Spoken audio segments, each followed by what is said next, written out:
আমি কথা দিচ্ছি যে একবার এই জিনিসটা যদি আপনারা বানিয়ে খান তাহলে কিন্তু বারবার খেতে ইচ্ছা করবে। আপনাদের বাচ্চারা কিন্তু বারবার আবদার করবে যে আমাকে এটা বানিয়ে দাও। তো যেই খাক না কেন সেই কিন্তু দ্বিতীয়বার বলতে বাধ্য হবে। তো চলুন আজকের মূল উপকরণে আমরা চলে যাই। বেশি কথা না বলি, কি কি লাগবে খুব অল্প উপকরণ দিয়েই জিনিসটা বানাতে পারবেন। প্রথমে আমি এখানে ব্রেড নিয়ে নিব। 15 টাকা প্যাকেটের যে ব্রেডটা আছে আমি ওইটা নিয়ে নিয়েছি। আপনারা চাইলে বড়টাও নিতে পারেন। তো আমি ফার্স্টে এভাবে ব্রাউন কালারেরটা কেটে আলাদা করে নিব। তারপরে আপনারা আপনাদের পছন্দ অনুযায়ী শেপ করে নিতে পারবেন। তো আমি আমার পছন্দ অনুযায়ী ব্রেডটাকে শেপ দিয়ে নিব।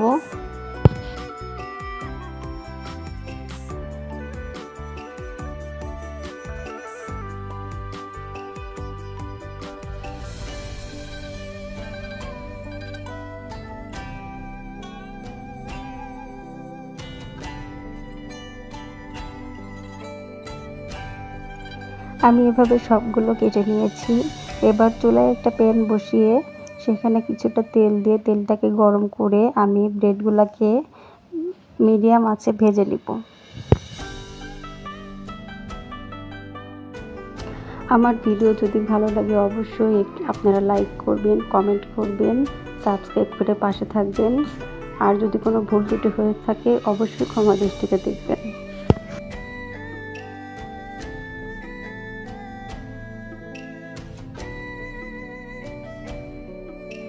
এবার আমি এগুলাকে একটা চাটনিতে উঠিয়ে নেব যাতে তেলগুলো ঝরে যায়। চুলায় একটা প্যান বসিয়ে সেখানে আমি দিয়ে দিব 2 টেবিল চামচ চিনি আর 1 টেবিল চামচ পানি দিয়ে আমি ক্যারামেল করে নিব।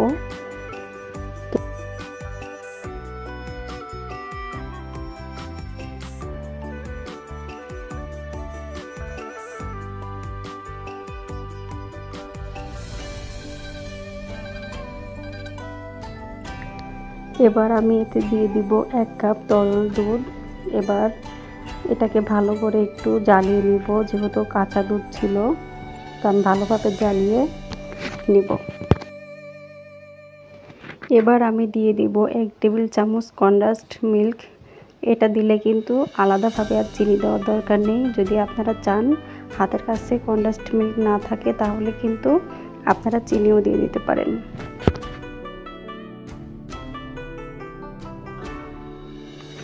এবার একটা বাটিতে নরমাল পানি নিয়ে আমি সেখানে দিয়ে দিব 1 চা চামচ কর্নফ্লাওয়ার দিয়ে ভালো করে গুলিয়ে নিব।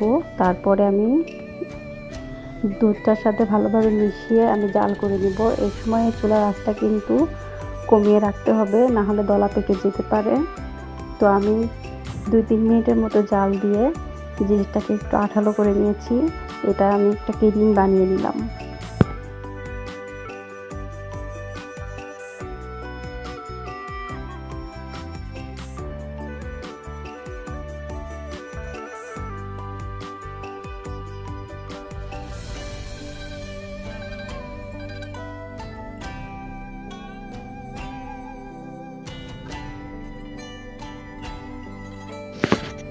এবার আমি চুলায় আবারও একটা প্যান বসিয়ে সেখানে 1 টেবিল চামচ চিনি আর সামান্য একটু পানি দিয়ে ক্যারামেল করে নিব। জাস্ট দুধের কালারটা যেন একটা ব্রাউন কালার আসে এর জন্য।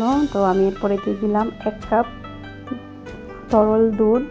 এবার আমি দুধটাকে সুন্দরভাবে জ্বালিয়ে নিব আর দিয়ে দিলাম 1 টেবিল চামচ কনডেন্সড মিল্ক দিয়ে ভালোভাবে জ্বালিয়ে একটু ঘন করে নিব।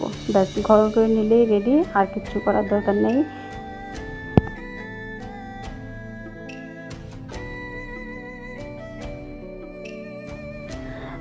সরি, আসলে আমার ভিডিওটা স্কিপ হয়ে গেছে কোনো কারণে।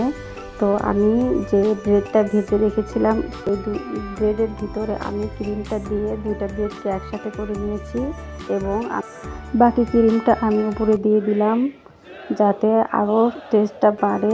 তো এভাবে আমি ক্রিম সবগুলোকে দিয়ে আমি এখন আগে থেকে জাল করে রাখা যে দুধটা ওইটা আমি এর উপরে দিয়ে দিব।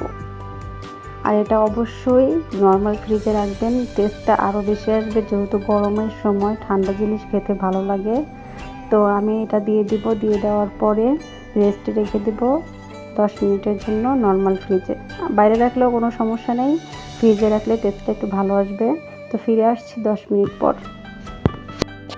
মাশাআল্লাহ, দেখুন কতটা সুন্দর আর লোভনীয় হয়েছে, বিশ্বাস করবেন কি না। এটা টেস্টটা এত মজা ছিল, আলহামদুলিল্লাহ অনেকটা মজা হয়েছিল। তো ভাবলাম যে আপনাদের সাথে শেয়ার করি। এটা কিন্তু বাচ্চা থেকে বড় সবাই খুবই পছন্দ করবে। আপনারা সবাই একবার হলো ট্রাই করে দেখবেন। তো যদি ভালো লাগে অবশ্যই লাইক কমেন্ট শেয়ার করবেন, সাবস্ক্রাইব করে পাশে থাকবেন। আল্লাহ হাফেজ।